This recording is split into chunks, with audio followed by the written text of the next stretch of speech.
cristianismo não consiste em nossa busca disciplinada de Deus, mas na busca incansável de Deus por nós.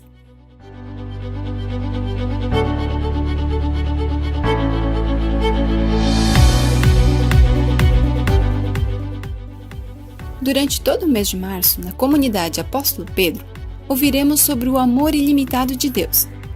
É um dos legados de Cristo e o ponto principal do Evangelho. Nosso Deus é um Deus amoroso. Dia 11. Amor do início ao fim. Boa noite.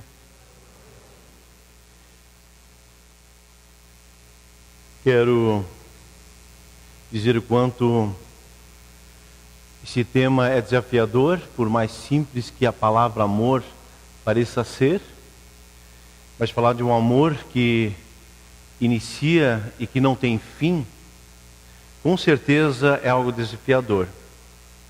É um amor que, na verdade, não gasta. E quem de nós não gostaria de ser amado assim?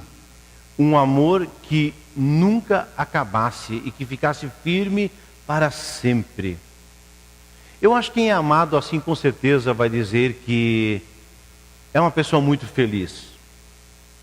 Mas agora eu pergunto, quem de nós tem um amor assim? Como as pessoas frustram, quão rapidamente nós percebemos que o sonho de um casamento de repente vai se esfacelando porque aquilo que se ouviu, se prometeu, de repente já não é mais bem assim. Por isso o tema é desafiador.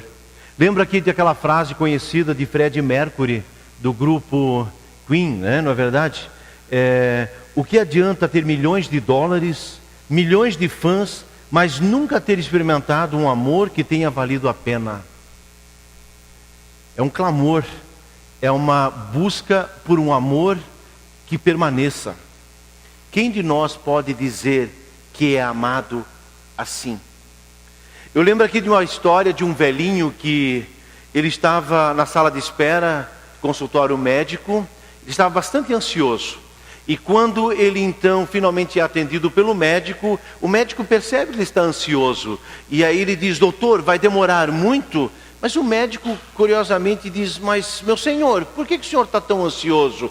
É que eu tenho um compromisso, eu preciso ir logo ver a minha esposa. Sim, mas por que a sua esposa, alguma coisa não está bem com ela? Não, doutor, é que faz 5 anos ela está com Alzheimer e agora se agravou bastante e está num estágio bastante avançado. Eu preciso ir lá ver a minha esposa. Mas meu senhor, então ela nem sabe mais quem o senhor é.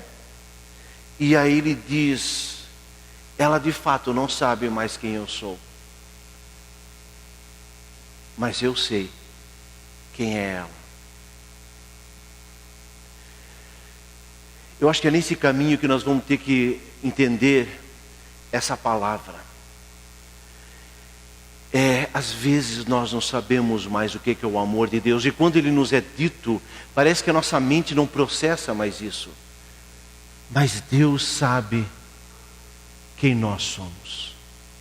E eu me pergunto, o que aconteceu na história humana que esse amor parece que ele entra em nós, mas ele não supre mais nossos corações efetivamente. Aqui eu tenho que lembrar que ouvi uma vez que o pecado trouxe 3 tipos de morte. Primeiramente, o pecado trouxe a morte da nossa vida, da nossa existência. Éramos eternos e agora fomos reduzidos a 70, 80, 100 anos, quando muito. Outros até vêm a falecer bem antes. Mas não morremos só fisicamente, morremos de fato para as coisas eternas. Perdemos, morremos, não temos mais noção das coisas eternas. E quando as pessoas nos falam da eternidade, isso é um papo relativamente estranho. Mesmo nós que somos cristãos, não é simples falar da eternidade. Quanto mais pessoas que nem cristãs são. E tem tantas formas, tantas filosofias, tantas explicações sobre a eternidade ou não eternidade. E finalmente nós morremos para tudo que é de Deus. Deus não é mais um conceito para o ser humano. E vou dizer para vocês, e se você consegue dizer Jesus é meu Senhor, a Bíblia diz que isso é possível por quê? Vocês lembram um texto de João? Nós só conseguimos dizer Jesus é Senhor por causa do Espírito Santo. Só por causa da ação de Deus em nós. Porque se a nossa natureza, nem essa nossa natureza não tem isso. Então, queridos, como fazer que esse amor sedimente em nossos corações? Como fazer que ele cresça e que ele vai se fundamentando e a gente abre, deixa ele entrar? Como fazer que esse amor se torne transformador em nós? Se parece que de nossa parte já não temos mais noção, mas tem alguém que não abre mão desse amor.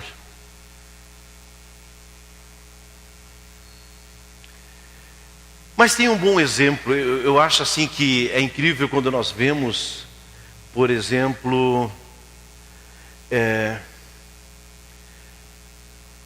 se uma mãe e um pai de primeira viagem soubesse que ter um bebê 9 meses na barriga fosse uma coisa tão simples, se soubesse como é complicado, enjoos, e as coisas é dia após dia uma nova aventura, sangramento, risco de perder o bebê, entrar em desespero, orar, ir para o médico, fazer lá os exames para ver como é que está o coraçãozinho, uma expectativa, finalmente, de repente descobrir o sexo, e aí já vai adiante, e depois não consegue mais dormir. Ai, a hora que nascer tudo vai melhorar.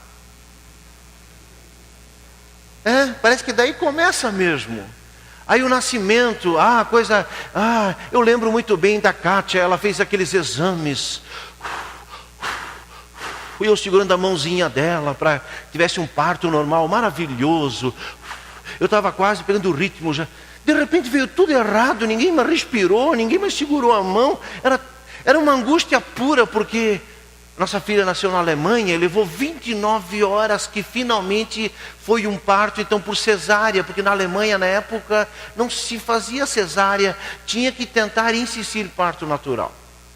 Mas ninguém mais soprava, ninguém mais... Era um desespero só, tomara que nasça. Mas agora que nasceu, melhorou tudo. Ninguém mais dorme nessa casa. Os livros falavam disso, mas fica diferente. Nós homens conseguimos pegar um pouquinho, mais um pouquinho, mais um pouquinho. Estou estressado. E a mãe consegue levantar 5, 6, 10 vezes. E ela consegue dar um sorrisão. Sabe, como se a noite tivesse sido a mais tranquila da face da terra. Então tem alguma coisa. Mas que amor é esse? Que amor é esse se é tudo na contramão da lógica? Que amor é esse que ama apesar de? Então tem um amor que existe que ama apesar de. Tem algum amor sim. E é desse amor que é o amor de Deus, mas eu acho que é um tênue, talvez, exemplo de uma mãe, de um pai. Por outro lado, nós sabemos também que aquilo que a gente pelos filhos, isso é indescritível. Mas eu queria dizer, tem um amor, tem alguma coisa que está acima de toda a nossa compreensão humana. E tem uma outra história atribuída a Charles Spurgeon, que ele fala que havia um rico senhor e ele tinha um filho. Esse filho de alguma maneira, em algum momento desandou, e esse filho não quis mais ficar em casa, seguiu a jornada dele e por décadas esse filho desapareceu. Pai e mãe já deram esse filho como morto. Mas pareceu, depois de muito tempo, esse pai encontrou uma pessoa, e quando ele viu essa pessoa, ele disse: rapaz, esse cara, ele certamente conhece meu filho. Ele disse: fulano, tu tens ouvido alguma coisa do meu filho? Isso já faz agora décadas que não ouço mais. Ele ainda vive, ele nunca mais nos procurou. E aí esse cara disse: olha, também faz tempo. E aí esse pai disse: mas o dia que tu encontrar meu filho, só dê um recado para ele. Teu pai ainda te ama e tem saudades de você. E curiosamente isso passou mais um tempo. E aí ele encontrou esse filho que abandonou, entrou no fundo do poço, com tudo que a vida pode oferecer de pior. E aí ele diz essa frase: cara, teu pai deu um recadinho para você, meio estranho, mas vou te falar. Ele disse assim: ó, teu pai ainda te ama e está com saudades. Ah, rapaz, aquilo não deixou mais o rapaz aí viver. Essa frase queimou tão profundamente. Por que nós temos tanta necessidade de ouvir que somos amados? Porque nós temos tanta necessidade de ouvir do nosso pai, que ele nos ama, da nossa mãe, que é a nossa origem. Mas agora estamos no casamento, como nós temos necessidade de ouvir todos os dias que eu sou amado pela Kátia. Ela tem necessidade, isso é visceral, ela saber que eu amo ela. E não adianta comprar um sorvetezinho, comprar mais alguma coisinha aqui e ali, para dizer que eu... Não, tem que ser dito.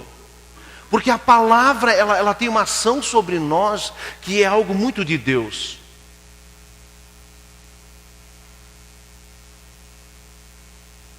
Queridos, isso agora é um texto introdutório para dizer que tem alguma coisa muito forte no ar por parte de Deus, que Ele nos dotou também de amor, um amor sacrificial, um amor que eu quero amar dessa maneira, que eu preciso receber, e que cada geração nova quer ouvir. Por mais que a tecnologia e tudo exista por aí, todos têm a necessidade de ouvir que são amados.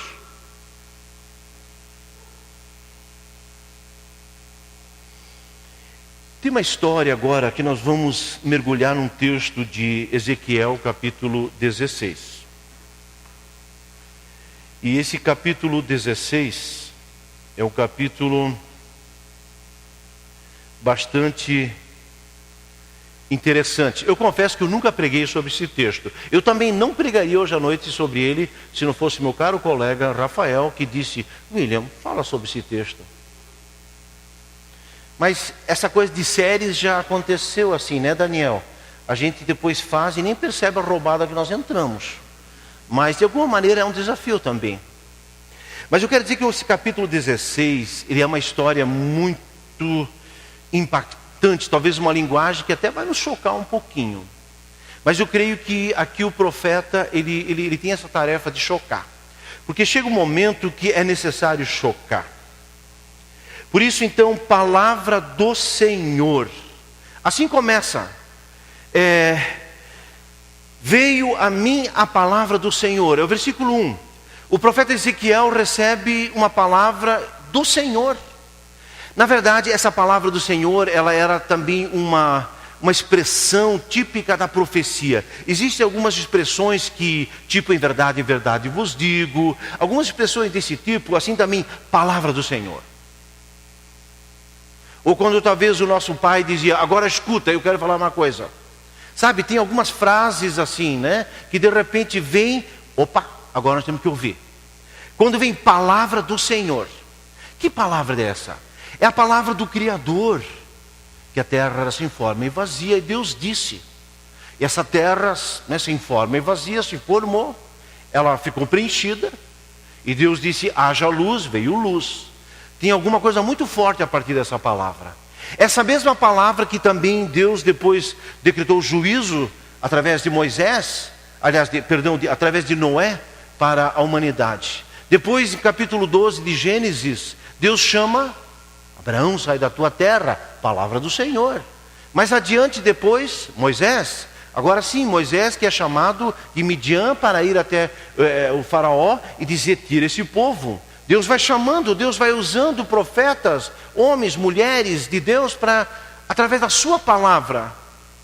Essa palavra continua e finalmente tem a sua expressão máxima, quando lá em João 1,14 diz que a palavra de Deus, o verbo, se tornou carne, se tornou expressão humana, física, carne, sangue, humanidade.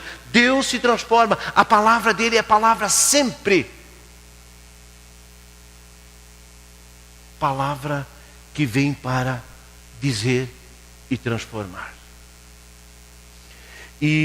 Mas fazer o que se nós morremos? A nossa vida, a nossa existência morreu, 70 anos, a gente morre. Fazer o que se nós morremos para as coisas eternas? Fazer o que se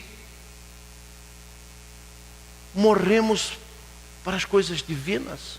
Então o Espírito Santo tem que pegar essa palavra e fazer com que ela salte das letras, ela salte para dentro dos nossos corações. Ela salta. É como se ela sai do texto e ela vem falar aos nossos corações. E essa palavra que salta do texto e vem aos nossos corações é a mesma palavra que criou do nada alguma coisa. É a mesma palavra que veio dos céus. É a mesma palavra que também gera transformação. Palavra de vida, diz o apóstolo Paulo também numa das suas cartas. Mas é a mesma palavra que disse que céus e terra vão passar. Mas a minha palavra não passará. E essa palavra que diz que não vai passar, diz que um dia ele voltará também. Amados, o que essa palavra de Deus diz para Ezequiel? Ela diz o seguinte: filho do homem, confronte. Parece que hoje politicamente correto é não confrontar, é ser tolerante. Parece que hoje politicamente correto também a gente tem que ficar fazendo assim um jogo meio de, sabe, tem que ser tão, eu diria assim, tão cuidadoso no relacionamento. Você não pode se posicionar, porque senão já tem isso, já é acusado disso, daquilo. Aqui ele diz a palavra confronte. Por quê? Porque tem coisas que teus pais vão dizer, pode ser de boa, não tem problema nenhum. Porque tem coisas que teu patrão vai dizer, cara, faz assim que eu gosto dessa maneira. Minta no telefone. Aí vem um outro que vai dizer, escuta aqui, ó, aqui nesse trabalho você pode dar uma ajeitadinha. Para mim é importante depois, as coisas não devem ser tão... Nós temos que ir pelo caminho mais simples, também na declaração disso, daquilo, dos valores. Sim, talvez lá também se diz que está certo. E assim a gente vai dizendo tudo que está certo. Mas tem uma coisa pela palavra de Deus que vai dizer, está errado. A Bíblia vai dizer, está errado. É preciso a gente entender que a palavra de Deus é doce como o mel, mas a mesma palavra também diz, está errado. Filho do homem, a minha palavra, confronte. E qual é o confronto? A história aqui agora, ela entra numa dimensão bem interessante. No ponto 1, uma história complicada. Uma história complicada de adoção. Aqui diz que o Ezequiel, o profeta, ele vai falar agora de Israel. E faz uma analogia de uma adoção. O profeta diz, Deus diz através do profeta, o seu nascimento foi assim: no dia em que você nasceu, seu cordão umbilical não foi cortado, você não foi lavada com água para que ficasse limpa, não foi esfregada com sal, nem enrolada em panos, ninguém olhou para você com piedade, nem teve suficiente compaixão para fazer nenhuma dessas coisas para você. Ao contrário, você foi jogada fora, em campo aberto, pois no dia em que nasceu, foi desprezada. Então, passando por perto, vi você se esperneando em seu sangue, e quanto você jazia ali em seu sangue, eu lhe disse, viva. Cara, que palavra! Ela já me dá, eu consigo ver ter aquela imagem, um bebê recém-nascido. Porque se o cordão umbilical não foi cortado, ele é uma situação que aconteceu não faz muito tempo, porque senão a criança vem a morrer.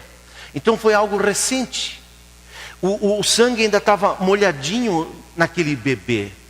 O sangue estava lá todo deixando aquela pelezinha enrugada, aquele olhinho fechado, aquele rostinho ainda meio amassadinho do parto. E foi lançado no campo, foi lançado fora. Alguém literalmente abandonou aquele bebê. E essa cena, ela é dramática. E vocês já lembram, esses tempos em Belo Horizonte, eu acho que lá na Lagoa da Pampulha, teve alguém que encontrou um bebê. Eu lembro dessas histórias, como elas são comoventes. A que ponto que o ser humano chega, uma mãe desesperada, não sei. Mas sabe, quando um bebê é abandonado, é alguma coisa que, isso é muito forte. E aqui o profeta pega pesado e diz, assim como esse bebê eu te acolhi. E quando eu vi lá, eu vi que ninguém lavou com água e sal, ninguém te cuidou. Então eu disse, viva, eu não vou deixar você morrer. Que atitude aqui de Deus em relação ao povo de Israel. Ele está dizendo, Jerusalém, através de Abraão, de Isaac, de Jacó, a história no Egito, é tanta coisa errada, tanta coisa torta, tanta coisa inadequada.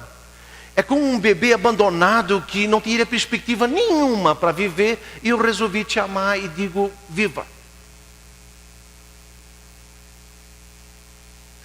A história continua.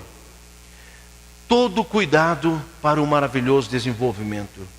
Eu fiz crescer como uma planta no campo. Deus fez esse povo de Israel, Jerusalém, crescer como uma planta no campo. Eu lembro que meu pai tinha um sítio e ele dizia que se você quer que uma árvore frutífera cresça, ou mesmo uma árvore no reflorestamento, você precisa no mínimo uns 4, 5 anos cuidar. Sempre limpar de novo, colocar um pouco de adubo, porque senão o mato toma conta e sufoca. Deus está dizendo, eu cuidei de você como uma planta no campo. Por anos eu cuidei e eu limpei para que você crescesse e finalmente pudesse então irromper e assim você ter a sua autonomia.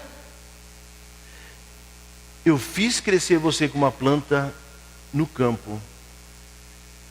Deus se alegra com essa criança, tem um projeto em ver o crescimento. Gente, antes de ter a nossa pequena Helena, netinha, eu falava e babava como era bom ter um dia essa experiência de ser avô. Agora que sou avô, eu só babo cada vez, como a gente olha cada semana, cada mês, ela desenvolvendo. Como a gente ama assistir isso como avô e como pai. Cada novo gesto, cada nova coisinha. Agora ela resmunga um pouquinho. Eu acho que ela está chamando vô. Eu estou entendendo isso dessa maneira, né? Às vezes até ela fala, opa, né? Não tenho a menor dúvida disso. Claro que a gente enxerga dessa maneira, né?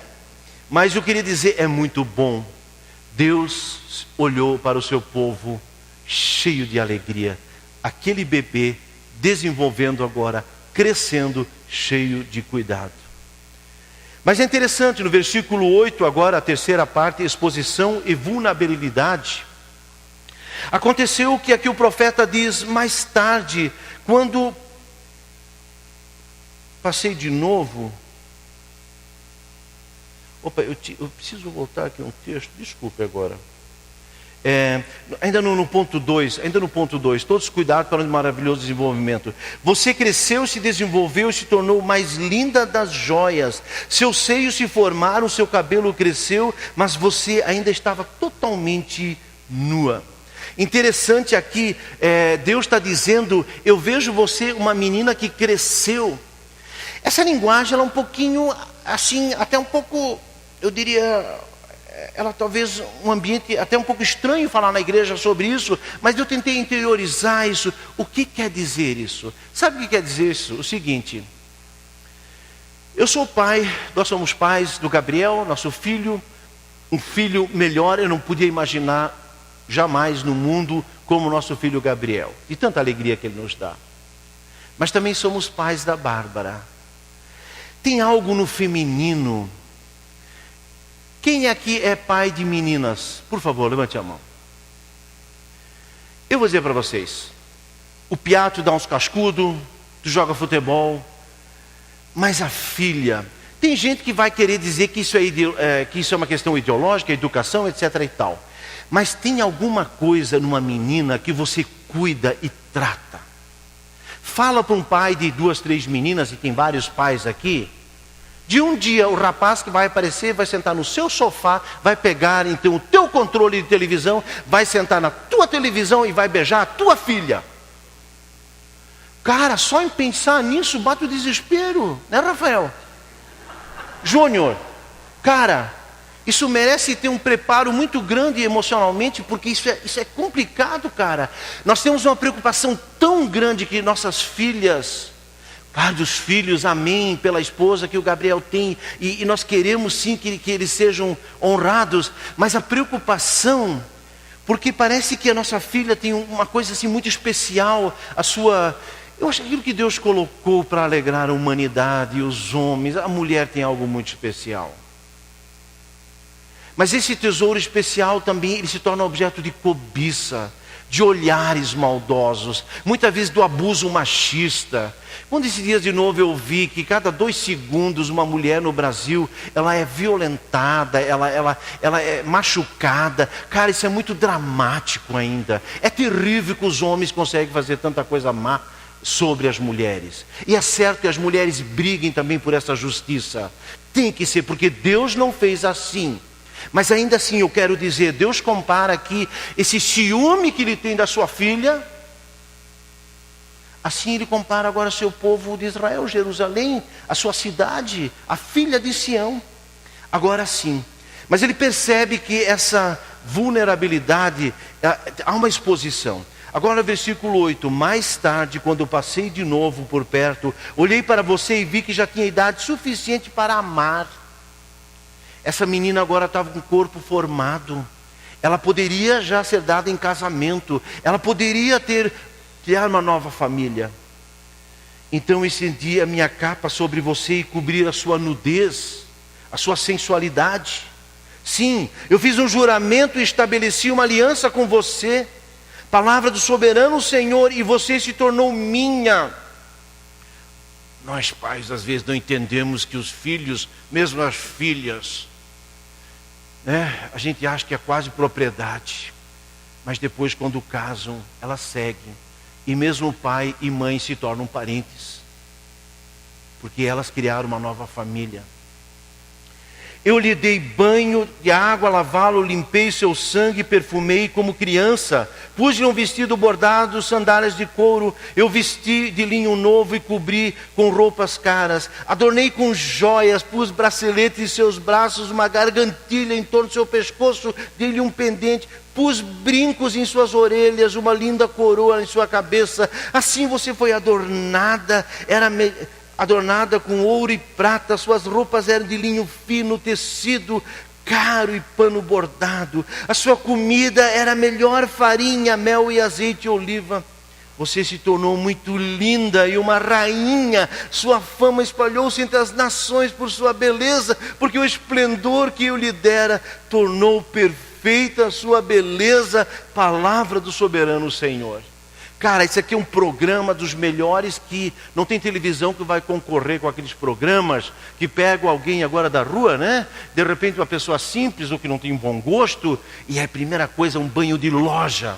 Aí a pessoa vai lá, pega roupa estranha, aí as modelos lá, os stylists vão lá e botam uma roupa bacana. Depois que a roupa ficou bonita, vai lá e dá um jeito naquele cabelo chechelento lá, que, sei lá, sempre estava assim.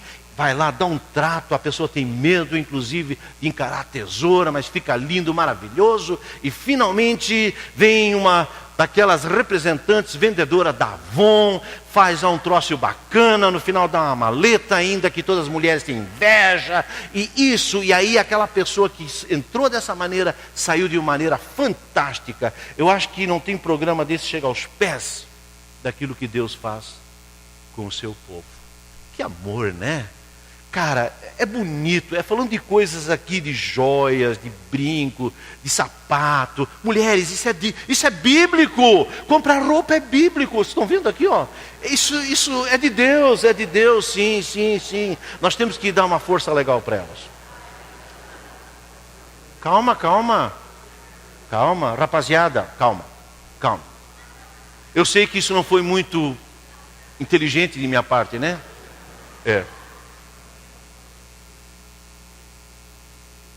Mas sabe o que é o triste, pessoal? Quando tem tudo para dar tudo certo e ter um futuro glorioso, e tudo quebra.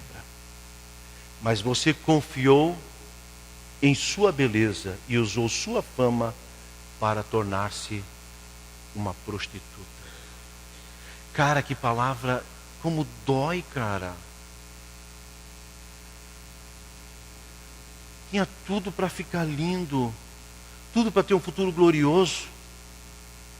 E na frente dos olhos do Pai, de Deus, se transforma numa prostituta. Você apanhou as joias finas que tinha dado, joias feitas com ouro e prata, e fez parte de si mesma dessa joia ídolos em forma de homem e se prostituiu com eles. Você também se vestiu com essas roupas bordadas e ofereceu meu óleo e meu incenso. Até a minha comida que eu dei, a melhor farinha, azeite, oliva e mel, eu lhe ofereci. Tudo isso você usou como incenso para outros amantes, outros deuses, outra cultura, outro propósito. Você esculhambou tudo aquilo que um dia pensei para você, meu povo.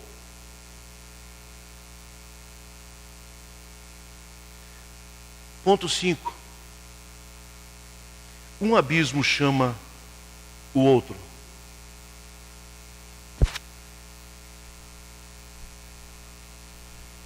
O salário do erro é a morte.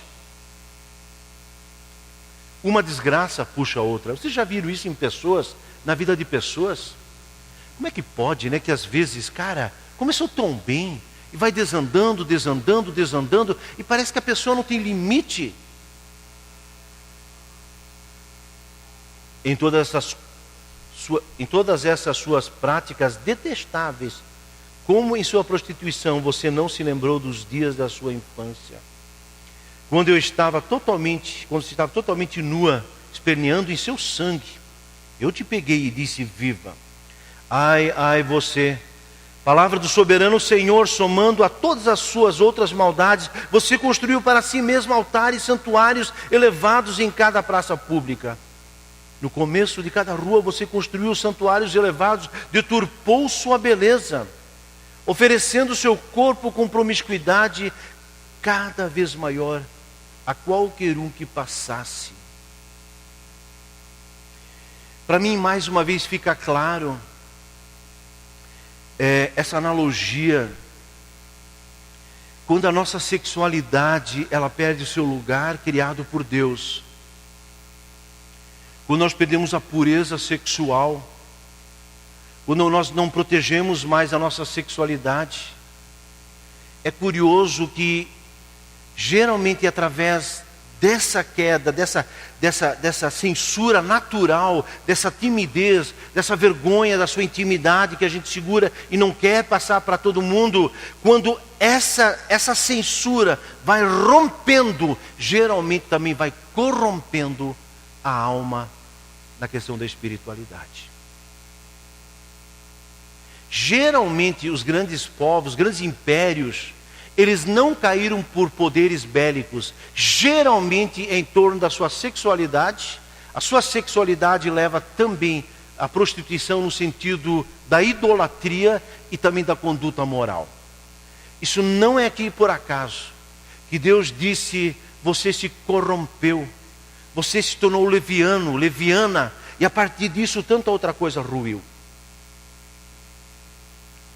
Amados, se nós olharmos aquelas listas do apóstolo Paulo, por exemplo, 1 Coríntios 6, me parece, depois em Efésios, depois também em Gálatas 5, versículo 18, os frutos da carne, quem praticar estas coisas não herdará o reino dos céus. E depois também Apocalipse 21, versículo 9, por exemplo, fora ficarão. Geralmente começam com pecados na área da sexualidade e daí da espiritualidade, que é a idolatria. Olhem, isso é muito comum. Deus percebe que o seu povo se prostituiu, se corrompeu e também se perdeu em todos os seus valores morais. E Deus vem com o seu juízo. O seu juízo pelo fato de você não ter se lembrado dos dias da sua infância. Você já imaginou que o juízo de Deus é quando nós jogamos fora aquilo que um dia o teu pai, a tua mãe, teu avô, tua avó, o teu pastor, o teu ensino formatório, alguém te ensinou algumas coisas, você jogou fora? Porque é para ser assim em paz, impactando a geração seguinte. E quando nós jogamos fora aquilo que recebemos, Você esqueceu daquilo que você aprendeu na sua infância. Por isso também nossos filhos, nossos pequenos precisam ouvir do certo e do errado, para que um dia eles possam lembrar da sua infância, voltar às suas origens, lembrar do que aprenderam.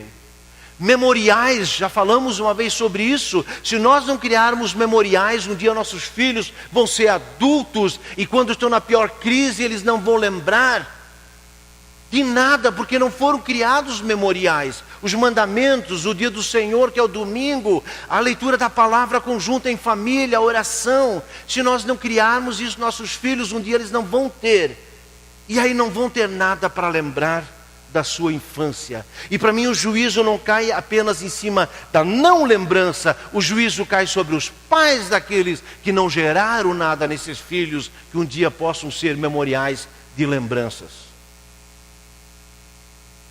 Você não apenas andou no caminho delas, imitou as práticas repugnantes. Aqui o profeta ainda diz que você foi se inspirando em outras. Versículo 48, juro pela minha vida, a palavra do soberano Senhor, sua irmã Sodoma e as filhas dela jamais fizeram o que você e as suas filhas têm feito. Aqui o juízo de Deus é primeiramente que você esqueceu, e você teve modelos tão perversos, mais perversos do que aquilo que a Bíblia condenou muitas vezes em torno de Sodoma e Gomorra, mas dizendo você fez pior. O juízo de Deus continua pesando sobre o erro humano. Finalmente, quebrantamento e humilhação. Contudo, eu restaurei a sorte de Sodoma e de suas filhas, e da Samaria e das suas filhas. Eu restaurarei. Novamente, Deus não esqueceu do seu amor por nós. Deus não esqueceu da sua filha de Sião. Deus não esqueceu do seu povo. Deus não esqueceu da humanidade. Deus não esqueceu do ser humano. Não esqueceu, continua não esquecendo. E Jesus morreria por um ser humano, e se fosse você ser humano, Ele mandaria seu filho Jesus, porque Ele não consegue apagar essa imagem que Ele criou em você, que foi a imagem do próprio Deus. Em você, Ele não consegue apagar essa imagem. Então Ele vem e diz: eu quero restaurar. É verdade que a restauração passa pelo caminho da humilhação. Apenas quem se humilhar pode crescer. Apenas quem novamente descer até o poço será reerguido. A arrogância com certeza é um grande bloqueio para a ação de Deus.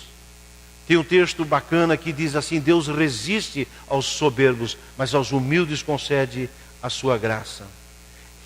Versículo 59, eu a tratarei como merece, porque você desprezou o meu juramento de romper a aliança. Sim, tem juízo, tem quebrantamento e humilhação, mas isso é para a nossa restauração. E finalmente o ponto 8, amor sem fronteiras, do início ao fim. Contudo, eu me lembrarei da aliança que fiz com você. Se nós olharmos esse texto agora, aliás, todo o texto, mas bem especial os versículos finais, nós vamos ver que Deus diz o tempo todo: eu tomei a iniciativa, eu fiz, eu não te abandonei, eu te peguei. Agora, eu me lembrarei da aliança que fiz na sua infância, nos dias da sua infância. Eu estabelecerei uma aliança eterna com você, e você se lembrará dos seus caminhos. Versículo 62, por isso estabelecerei a minha aliança com você, e você saberá que eu sou o Senhor. Versículo 63, então quando eu fizer propiciação em seu favor por tudo o que você tem feito, você se lembrará. Que propiciação é essa? Quem está pagando essa culpa? Que aliança eterna é essa que o profeta fala? Essa aliança, essa apropriação é a pessoa de Cristo Jesus.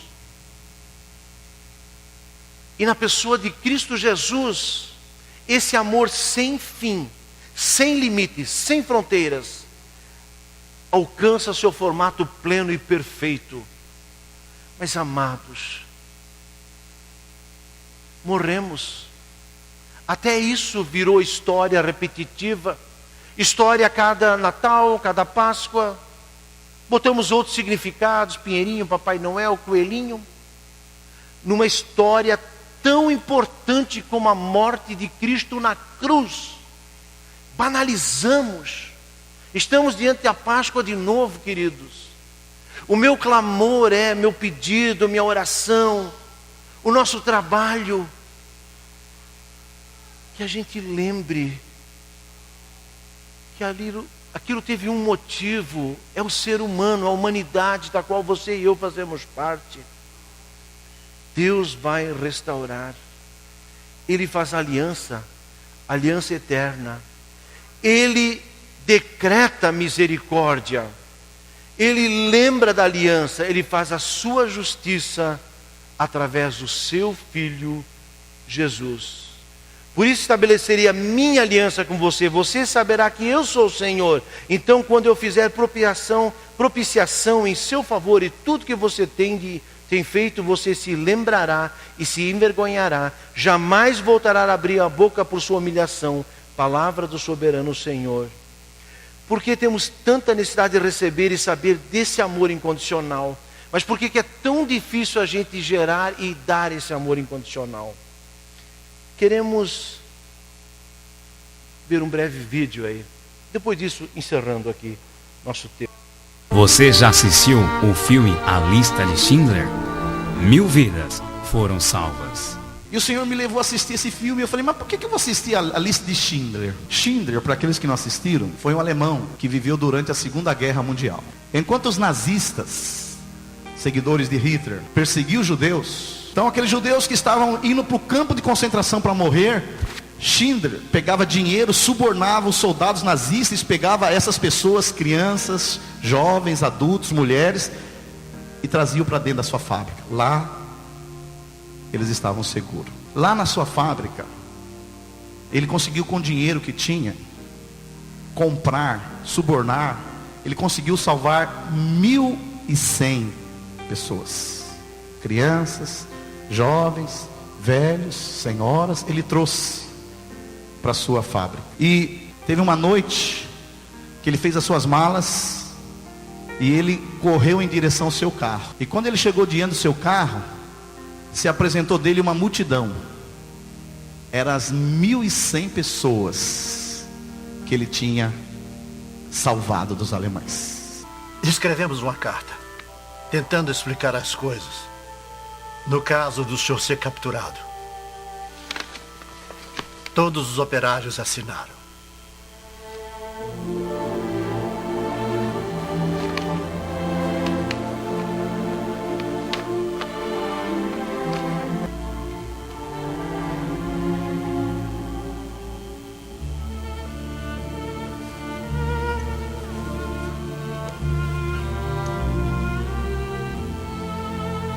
Está em hebraico, o Talmud diz: aquele que salva uma vida, salva o mundo inteiro.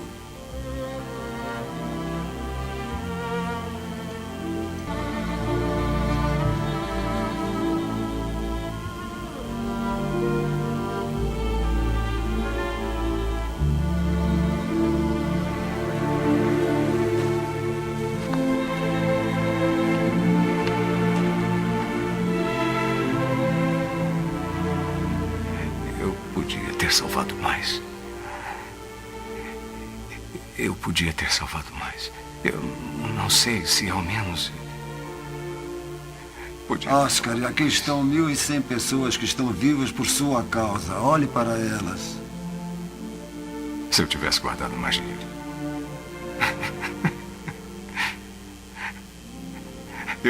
Eu joguei tanto dinheiro fora.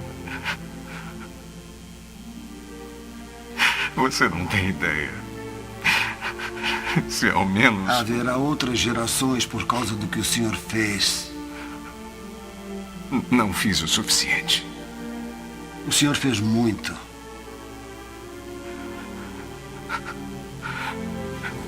Esse carro...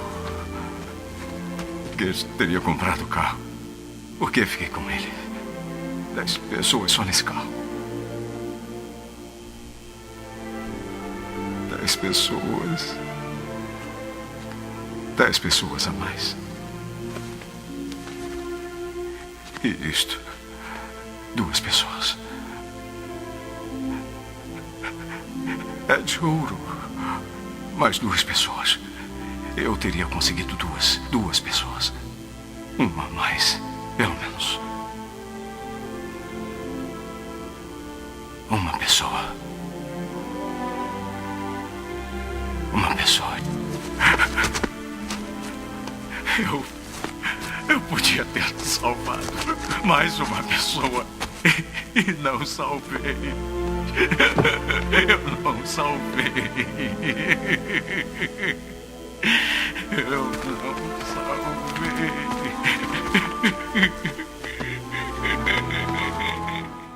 Queridos, uma história dessa nos comove, a história toda ela é muito impactante. Mas ele nota e percebe, chega à conclusão, ele podia ter feito mais. Porque ele acha que podia ter alcançado mais pessoas. Claro que para aquelas pessoas que foram salvas, o mundo delas foi salvas. Gerações seguintes virão. Mas quantas pessoas não foram salvas? Quantas foram realmente eliminadas?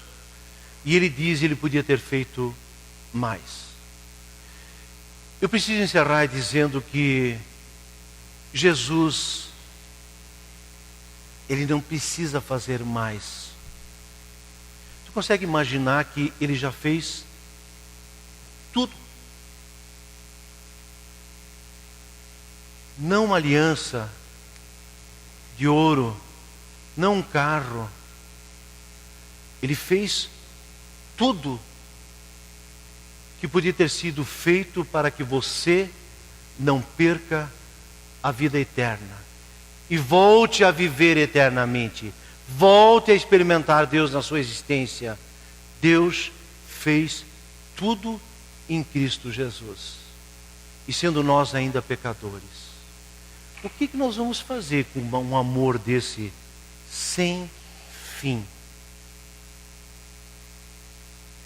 Eu tenho vontade às vezes me socar, de dizer, cara, por que esse coração não jubila mais? Por que esse coração não celebra mais aquilo que é tão claro, tão vivo, a partir de Cristo Jesus, para a nossa salvação e salvação eterna? De fato, no devido tempo, quando ainda éramos fracos, Cristo morreu pelos ímpios. Dificilmente haverá alguém que morra por um justo. Pelo homem bom, talvez alguém tenha coragem de morrer. Mas Deus demonstra seu amor por nós. Cristo morreu em nosso favor quando ainda éramos pecadores. Como agora fomos justificados por seu sangue, muito mais seremos salvos da ira por meio dele.